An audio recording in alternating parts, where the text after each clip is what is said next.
नरम पड़ते ट्रंप। जी हाँ, ईरान के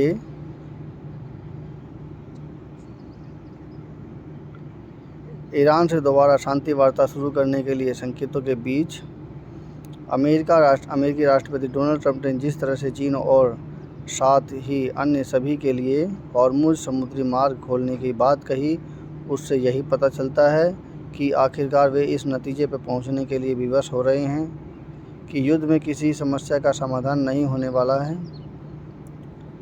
देखिए, मैं तो आपको बताऊं कि मेरी ये जो समीक्षा है ये केवल छात्रों के लिए, इसका किसी राजनीतिक दल से कोई लेना देना नहीं है। आप सोचिए कि एक फ़ैसले के लिए डोनाल्ड ट्रंप जी इस युद्ध से निकलना चाह रहे हैं, लेकिन निकल पा नहीं रहे हैं। पहली बात तो ये। दूसरी बात, वो इसको क्यों बढ़ाएं? इस वक्त ईरान की हालत बिल्कुल ख़राब हो चुकी है और इसके बावजूद भी वो लड़ने को राजी है। आखिर उसका करेगा क्या? मतलब वो कहते हैं ना कि मेरे पास तो खोने के लिए कुछ नहीं है, तो मैं तो शेर से लड़ रहा हूँ।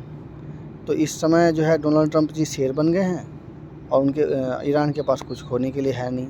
भाई, नागरिकों को खिलाने की हालत बिल्कुल ख़राब हुई पड़ी है और ऐसी स्थिति में डोनाल्ड ट्रंप जी उसके ऊपर अटैक करने बैठ गए हैं। तो मतलब ये कि एक तो आरोप वही लग गया और सबसे बड़ी बात है, इसमें पॉप भी इसके विरोध हो गया है।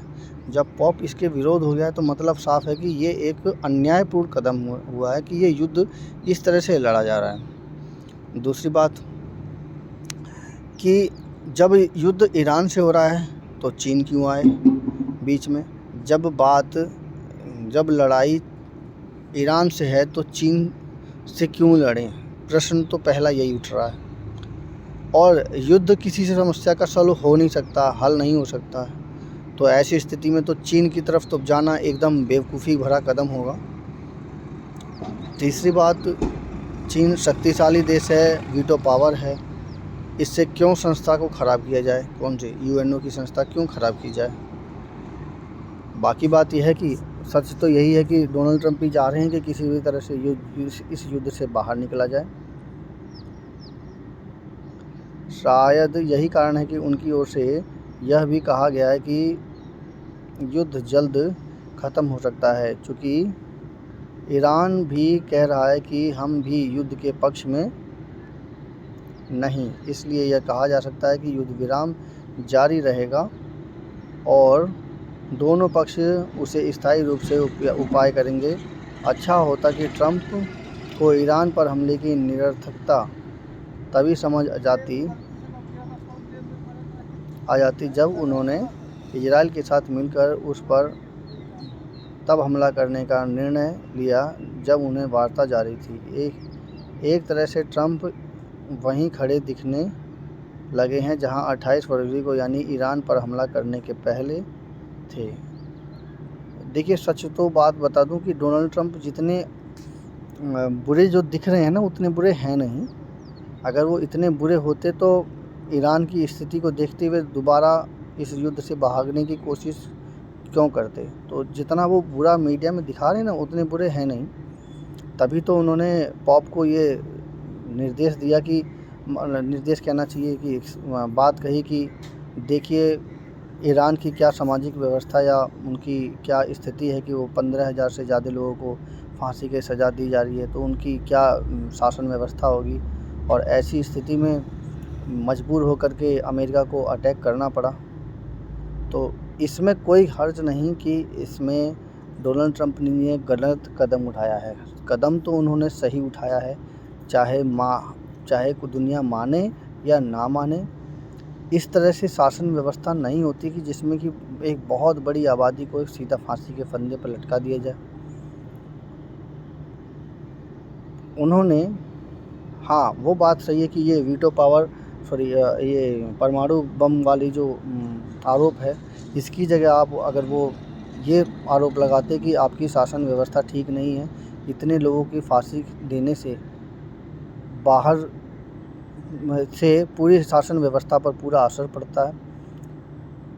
उन्होंने जिस तरह से, और पता नहीं कि ये जो मुस्लिम कंट्रियों में ही ऐसा दिखता है कि बड़ी आबादी लेते हैं और बड़ी आबादी को फांसी की सज़ा पे दे देते हैं। मतलब बिना सर पूछ की उनकी क्या नियम हैं, क्या कायदे हैं, अपना राग आलापना वाली कहानी है कि इस तरह से वो धार्मिक रूप से लोगों को पता नहीं किस तरह से मोटिवेट कर रखा है या क्या है, जिसमें एक बड़ी आबादी को जो है फांसी दे दी जाती है। ये शुरू से ही है वहाँ पर, सारे इस्लामिक कंट्री का पता नहीं क्या इस तरह का हाल है। अब क्या कर सकते हैं इसमें डोनाल्ड ट्रंप जी, लेकिन फिर भी समय के हिसाब से बदलाव कर लेना चाहिए। ईरान को भी अपनी समझ को होनी चाहिए कि जिस तरह से समय बदल रहा है उस तरह से अपनी भी शासन व्यवस्था में बदलाव होना चाहिए। चीन के आश्वासन पर यह तलाश पूरी कर दी जाए। अच्छा, ईरान के हथियार नहीं देगा, एक मिनट।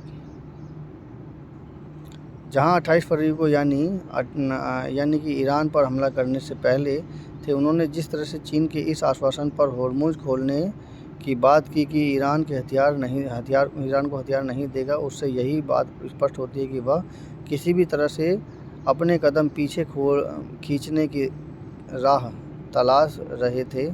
चीन के आश्वासन ने उनकी यह तलाश पूरी कर दी, लेकिन सब मानते हैं कि वह करीब 40 दिनों तक चले युद्ध में ईरान की हर संभव तरीके से सहायता कर रहा था। पश्चिमी मीडिया माध्यम ही यह बता रहे हैं कि ईरान ने किस तरह से चीन की जासूसी सैटेलाइट के सहारे खाड़ी देशों के अमेरिकी अड्डों को निशाना बनाया।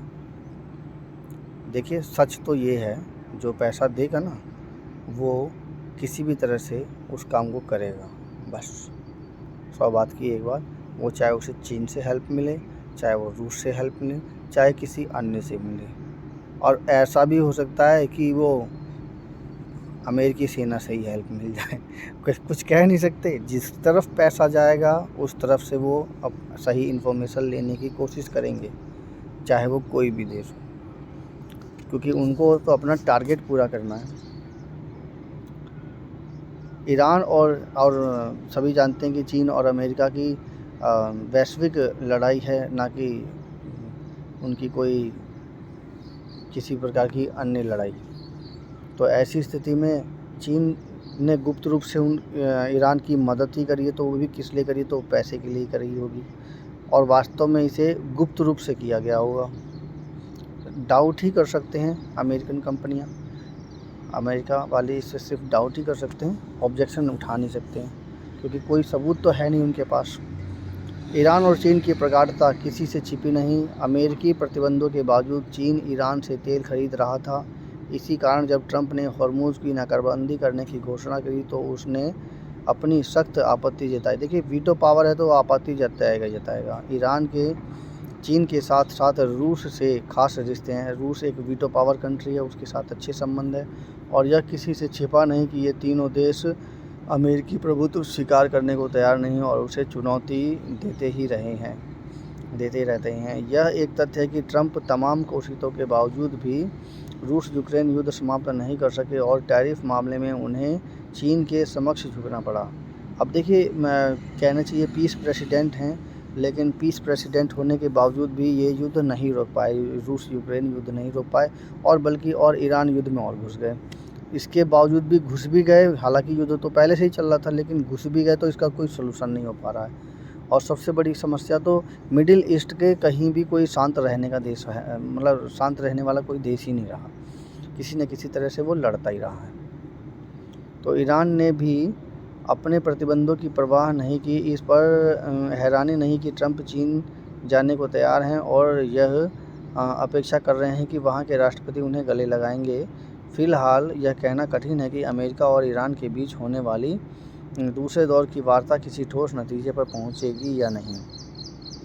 लेकिन यदि दोनों के पक्ष तबाही से बचना चाहते हैं तो वे फिर अपने अड़ियल रवैया का परित्याग करना होगा। जैसे ईरान को समझना होगा कि वह अपनी ही नहीं चला सकता, वैसे ही अमेरिका को भी समझना होगा कि इस कटु सत्य को वैसे ही अमेरिका को भी समझना पड़ेगा कि इस कटु सत्य को हजम करना होगा कि अब वह विश्व को अपने हिसाब से संचालित नहीं कर सकता। कुल मिलाकर के कहानी है कि अमेरिकी वर्चस्व की ये लड़ाई है। अमेरिकी वर्चस्व की लड़ाई, ईरान एक मोहरा है जिसमें ईरान बुरी तरह से परास्त हुआ है, लेकिन इसके बावजूद भी पीछे से रूस और चीन इसमें सपोर्टर रहे हैं। तो ये कुल मिलाकर के अमेरिकी वर्चस्व की लड़ाई है, और ऐसा नहीं हो सकता कि ईरान की लड़ाई चल रही है और इसमें चीन अगर घुस रहा है तो, और वो भी बिना सबूत के, कि तो फिर वो बिना किसी कारण से वो चाइना के ऊपर अटैक कर दें, क्योंकि चीन एक वीटो पावर कंट्री है, उससे पूरी तरह से असर पड़ेगा। तो ज़्यादा अच्छा रहेगा कि डोनाल्ड ट्रंप इस रास्ते से किसी तरह से निकल जाएं। सबसे बड़ी समस्या ये है कि जितना नुकसान हुआ है अमेरिका का, उसकी भरपाई वो कैसे करेंगे, ये भी एक बड़ी समस्या है। और नरम होना तो इनका कारण ही बनेगा, क्योंकि वीटो पावर कंट्री है, उससे पूरा असर पड़ेगा। और रही सवाल इस बात की, तो ईरान की तो तबाही बहुत बुरी तरह से कर दिया है। 50 साल कम से कम उसे बैलेंस में लाने में लगेंगे, लेकिन फिर भी ईरान ने बहुत अच्छा योगदान दिया इस युद्ध में। वो पीछे नहीं हटा, और डोनाल्ड ट्रंप भी अगर पीछे हटते हैं तो ईरान एक राजा बन कर के उभर के आता है। मतलब राजा का मतलब हॉर्मुज स्टेट उसके लिए एक परमाणु रिएक्टर से कम नहीं रहेगा। समीक्षा कैसी लगी कृपया कमेंट कीजिए, चैनल को सब्सक्राइब कीजिए। धन्यवाद।